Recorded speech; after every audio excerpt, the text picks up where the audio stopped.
Welcome to Ritu vlog. வாங்க இன்றைக்கி நம்ம வந்து போட்டி மிளகு ஃப்ரை தாங்க பார்க்க போகிறோம். வாங்க எப்படி செய்யலாம்னு சொல்லிட்டு பார்க்கலாம்.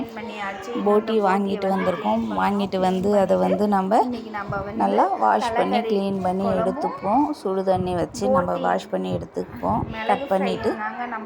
கட் பண்ணி அதை சுடு தண்ணியில் போட்டு நல்லா ஒரு 4 டைம் நல்லா வாஷ் பண்ணி எடுத்துப்போம். வாஷ் பண்ணும்போதே நம்ம மஞ்சள் பொடியும் போட்டு வாஷ் பண்ணுறோம். வாஷ் பண்ணிவிட்டு மறுபடியும் நம்ம வேக வைக்கும்போதும் வந்து மஞ்சள் பொடியை சேர்த்துக்கணும். அந்த மாதிரி நாங்கள் கட் பண்ணி வாஷ் பண்ணி எடுத்துகிட்டு வந்தாச்சு. பாருங்கள், இப்போது நம்ம வந்து அதை வேக வைக்க தாங்க போகிறோம். வேக வைக்கிறதுக்கு என்னென்ன போடணும் அப்படின்னாக்கா, நம்ம வந்து கறியை வேக வைக்கிறதுக்கு குழந்தைங்களா இருக்குன்றதுனால நாங்கள் வந்து நல்லா சாஃப்டாக வேகணும் அப்படிங்கிறதுனால நான் வந்து குக்கரில் போட்டிருக்கேன். குக்கரில் போட்டு அதை வேக வைக்கும்போதே வந்து காரத்துக்கு மிளகாய் பொடிங்க, நம்ம இஞ்சி பூண்டு மிளகாய் எல்லாமே சேர்ப்போம். இருந்தாலும் அந்த காரம் வந்து நம்ம மிளகாய் பொடி போட்டோம்னா கறியில் வந்து வேகும்போதே காரம் வந்து ஏறி இருக்கும், நல்லா இருக்குங்க. அதனால் நம்ம வந்து மிளகாய் பொடியும் இதிலையே சேர்த்துக்கணும். சேர்த்துக்கிட்டு கூடவே இஞ்சி பூண்டு பேஸ்ட்டு, மஞ்சள் பொடி, வேகிறதுக்கு நம்ம உப்பும் வந்து கூடவே சேர்த்துடணும். நம்ம கறி வேகும்போதே வந்து அந்த கறியில் உப்பு உரப்புலாம் வந்து கிடைக்கும். அதனால் அந்த மாதிரி நம்ம போட்டு விசிலை போட்டு நம்ம மூடி அடுப்பில் வச்சு ஒரு 10 விசில், மினிமம் 8லேருந்து 10 விசில் வந்து வச்சு எடுத்துக்கலாம்.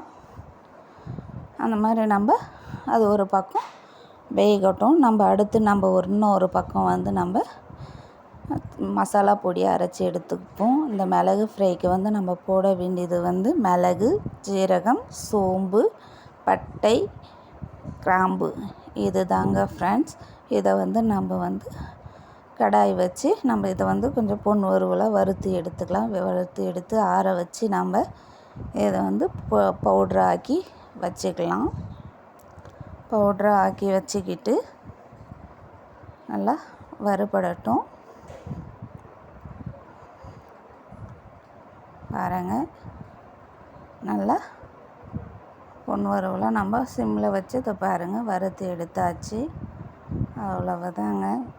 அதை இன்னும் கொஞ்சம் நம்ம அதை ஃப்ரை பண்ணி எடுத்து ஆற விட்டுடுவோம். ஆற விட்டு நம்ம பொடியாக்கிடுவோம்.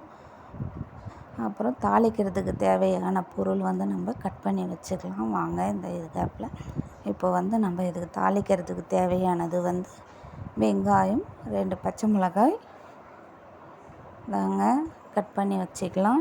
கட் பண்ணி வச்சுக்கிட்டு நம்ம வந்து இப்போது கடாயை வச்சுடுவோம். கடாயை வச்சுட்டு ஆறட்டும். கடாயை வச்சு நம்ம எண்ணெய் ஊற்றி கடுகு போட்டுப்போம். கடுகு போட்டு வெங்காயமும் போட்டு பச்சை மிளகாய் 2 போட்டு நம்ம கூடவே கருவேப்பிலையும் வந்து சேர்த்துக்கலாம். சேர்த்துக்கிட்டு இதை நல்லா வந்து நம்ம வெங்காயம் நல்லா வதங்கி நல்லா வரட்டுங்க. எந்த அளவுக்கு நல்லா வெங்காயம் நம்ம நல்லா வதக்கி பொன் வறுவலாக வறுத்து எடுக்கிறோமோ அந்த அளவுக்கு பார்த்திங்கனாக்கா நல்லா வெங்காயம் வதங்கி அந்த கோல்டன் ப்ரௌன் கலர் வர அளவுக்கு நல்லா டேஸ்ட்டு கொடுக்குங்க. வதங்கினாக்கா நம்மளுக்கு அந்த போட்டி சாப்பிட்றதுக்கு அவ்வளோ ஒரு டேஸ்ட்டாக இருக்கும். வெங்காயம் சேர்த்து நல்லா வதக்கி எடுத்துக்கலாம். வதங்கிட்டுருக்காங்க.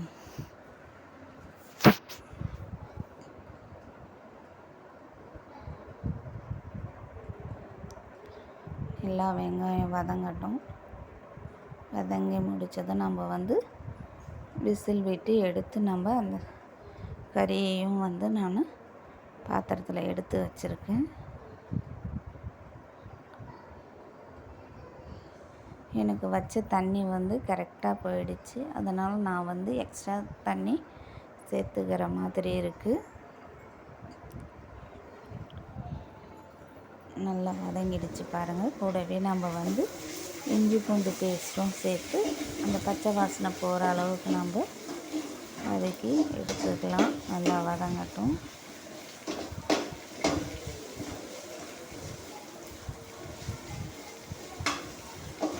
இந்த மாதிரி நம்ம வந்து வீட்டுங்களில் வந்து குழந்தைங்களுக்கும் பெரியவங்களும் சரி நம்ம செஞ்சு சாப்பிட்டோம்னாக்கா அவ்வளோ ஒரு உடம்புக்கு ஹெல்த்தான ஃபுட்டாகவும் இருக்கும். இந்த சளி பிடிப்பதெல்லாம் இல்லாமல் இருக்கும். நம்ம நார்மலாக இந்த மாதிரி நம்ம கடையில் வாங்கி சாப்பிடலாம். அந்த அளவுக்கு நம்மளுக்கு ஹெல்த்து கிடையாது. நம்ம வீட்லேயே செஞ்சு சாப்பிடும்போது நல்லா ஹெல்த்தாக இருக்கும். இப்போ நல்லா வதங்கிடுச்சு. வாங்க இஞ்சி பூண்டு டேஸ்ட்டு பத்தலைன்னு சொல்லிவிட்டு நம்ம இன்னும் கொஞ்சம் சேர்த்துக்கலாம்.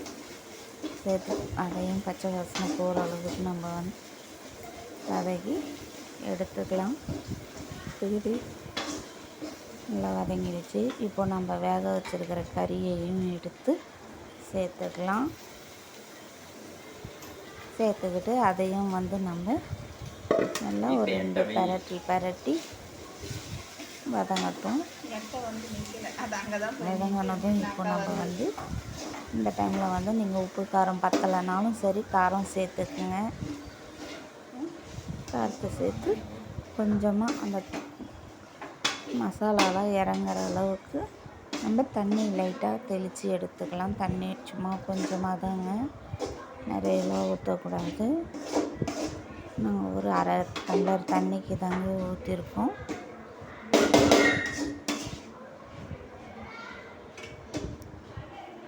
நல்லா ஆயிடுச்சு. இப்போ இந்த டைமில் வந்து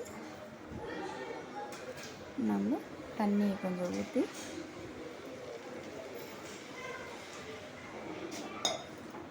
கொதிக்க விடணும். அப்போ தான் நம்மளுக்கு அந்த பெப்பர் கிரேவி கிடைக்கும். தண்ணி விட்டு வச்சுக்கலாம். அதுக்குள்ளே இது வதங்கட்டும். நம்ம போயிட்டு மசாலா பொடியையும் அரைச்சி வச்சுக்கலாம். ஆறிட்டுச்சு. ஆறினதும் நம்ம மசாலாவை அரைச்சி எடுத்துக்கலாம். இதை நல்லா கொதித்து சுண்டி வரட்டும்.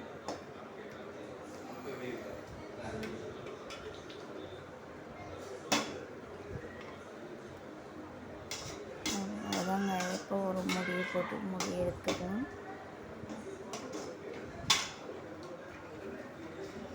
இந்த நேரம் அப்படி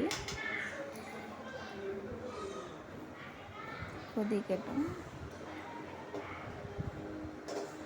பாருங்கள் கொதிக்க ஆரம்பிச்சிருச்சு. நம்ம அப்படியே கிண்டி விடுவோம். கிண்டி விட்டுட்டு அடி பிடிக்காமல் கிண்டி விடுவோம். கிண்டி விட்டுட்டு நம்ம வந்து அரைச்சி வச்சுருக்கிற மசாலா பவுடரையும் வந்து சேர்த்து ஒரு 2 செகண்ட் அதை வந்து கலரி விட்டு ஒரு 2 செகண்ட் மட்டும் விட்டு நம்ம எடுத்துக்க வேண்டியது தாங்க. அவ்வளவுதாங்க.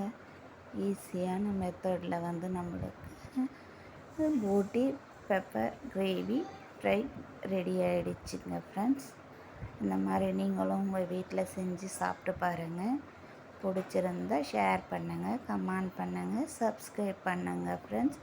ஒரு ஹெல்த்தியான நம்ம வீட்டில் செய்யக்கூடியது தாங்க போட்டி பெப்பர் கிரேவி ஃப்ரை. பாருங்கள் நம்ம வந்து இதை சாதத்தில் அப்படியேவும் சாப்பிடலாம், சாதத்தோடையும் சேர்த்து வச்சு சாப்பிட்லாம். இன்னும் ரசம் சாம்பார் அப்படி வச்சு நம்ம இதை சாப்பிட்டோம்னா இன்னும் நல்லா டேஸ்ட்டாக இருக்குங்க ஃப்ரெண்ட்ஸ். அவ்வளவுதான் ஃப்ரெண்ட்ஸ். அடுத்த வீடியோவில் சந்திக்கலாம். Bye bye. Thank you friends.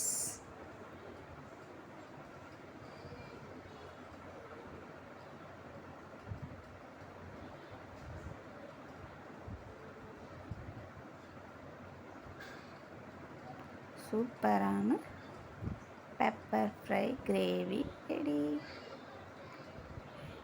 அவ்வளோதாங்க ஃப்ரெண்ட்ஸ். இப்போ நம்ம ஒரு ஸ்பூனை வச்சு